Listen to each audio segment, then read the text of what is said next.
জনগণের টাকা আপনার প্রতিষ্ঠান, আপনার প্রাইভেট প্রতিষ্ঠান আমি চালু রাখবো, কিন্তু আপনি হচ্ছেন যে জনগণকে বেক করবেন না। আপনার এখানকার যে সাংবাদিক আছে, সাংবাদিকদেরকে আপনি ন্যায্য বেতন দিবেন না। আমরা একটা বেসিক স্যালারি সাংবাদিকদের জন্য প্রস্তাব করে যেতে চাই, এবং সাংবাদিকদের যদি এই বেসিক স্যালারি না দেওয়া হয় তাহলে ওই পত্রিকা আমরা বা আউটলেটকে আমরা এই সুবিধা দিব না। এবং পত্রিকা মালিক এবং সম্পাদকরা যদি ইমিডিয়েটলি যদি এটা বাস্তবায়নের উদ্যোগ না নেন তাহলে আমরা এই সংস্কারের দিকে যাওয়ার ক্ষেত্রে অবশ্যই পুনর্বিবেচনা করব।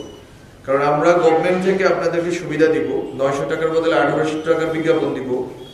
আমার রাষ্ট্রের জনগণের টাকা আপনাকে বিজ্ঞাপন দিব, জনগণের টাকা আপনার প্রতিষ্ঠান, আপনার প্রাইভেট প্রতিষ্ঠান আমি চালু রাখবো, কিন্তু আপনি হচ্ছেন যে জনগণকে বেক করবেন না। আপনার এখানকার যে সাংবাদিক আছে, সাংবাদিকদেরকে আপনি ন্যায্য বেতন দিবেন না। ফলত যে ক্রাইসিসটা তৈরি হয়, যে নৈতিক যে সংকট তৈরি হয়, যে সাংবাদিকরা এখানে ওখানে কোট আনকোট খ্যাপ মারে এবং যেটা করে যে এক ধরনের রাজনৈতিক লেজুর বৃত্তির ভিতরে ঢুকে, ফলে এই দুর্বৃত্তপনাটা বন্ধ করার জন্য অবশ্যই সাংবাদিকদের একটা ডিগনিফাইড লাইফ দিতে হবে।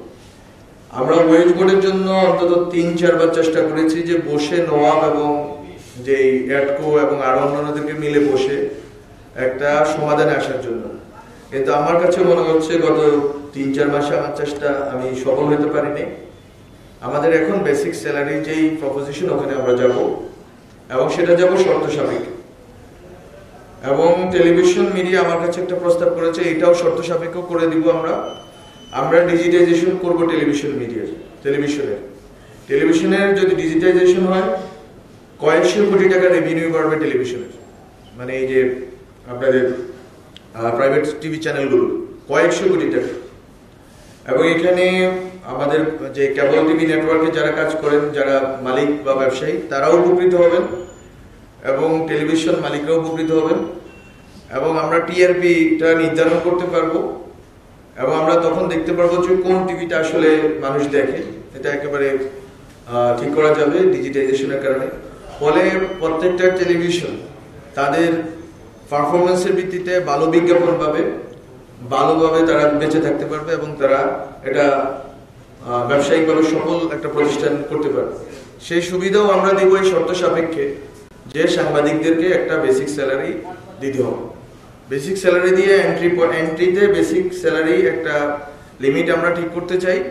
এরপরে পরবর্তীতে আপনারা ইনক্রিমেন্ট যেভাবে দিবেন, আপনাদের পরবর্তীতে পেশাদারিত্বের জায়গা থেকে, পেশাগত অভিজ্ঞতার জায়গা থেকে যেটা আপনারা বৃদ্ধি করার করবেন। কিন্তু একটা এন্ট্রি পয়েন্টে যদি আপনি 12,000, 13,000, 15,000 এই বেতনে আমরা মনে করি না সাংবাদিকদেরকে এইভাবে আমরা রেখে যেতে পারি। এই গণঅভ্যুত্থানের পরে আমাদের প্রমিস ছিল অন্তত মিডিয়ার জায়গাতে 2টা প্রমিস। একটা হচ্ছে নেগেটিভ প্রমিস, সেটা হচ্ছে আওয়ামী লীগের যে দৌরাত্ম, ফ্যাসিস্টদের যে দৌরাত্ম, সেটা কমানো। আমরা এটাতে খুব সফল হয়েছি, এটা আমি বলতে পারবো না, চেষ্টা করেছি যতটুকু করা যায়।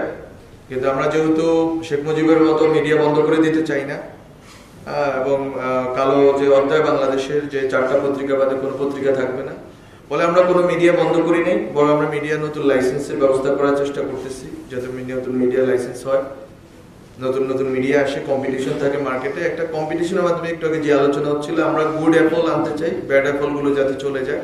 আমাদের সংস্কার কমিশন একটা প্রস্তাব করছে যে 9 গ্রেড থেকে শুরু করতে, তা আমরা মনে করি যে এটা একটু উচ্চাভিলাষী হয়ে যায়। তো আমরা একটা মিডল গ্রাউন্ডে আসার চেষ্টা করতেছি, যেটা আমরা প্রস্তাব করব। এবং আমি আজকের মাধ্যমে আসলে মালিকদেরকে, সম্পাদকদেরকে মানে জানানোর চেষ্টা করলাম যে আমরা আপনাদের সুবিধার জন্য রাষ্ট্র থেকে এই সুবিধাগুলো দিব, আপনারা সাংবাদিকদের সুবিধাগুলো দেন। ফলে এটা একটা মিউচুয়াল জিনিস হইতে হবে, আমরা রাষ্ট্র থেকে দিব, আপনারা সাংবাদিকদেরকে দিবেন। তো ওনারাও একটু ভাবুক, আমরা এটা নিব। এটা আমরা আশা করি যে এই সপ্তাহের মধ্যে ঘোষণা করা যাবে। বান্ডেল থাকলে প্রতি সেনমানিতে টাকা বাঁচবে। বিকাশ সেনমানি বান্ডেল কিনে জিতুন প্রতি লেনদেনে।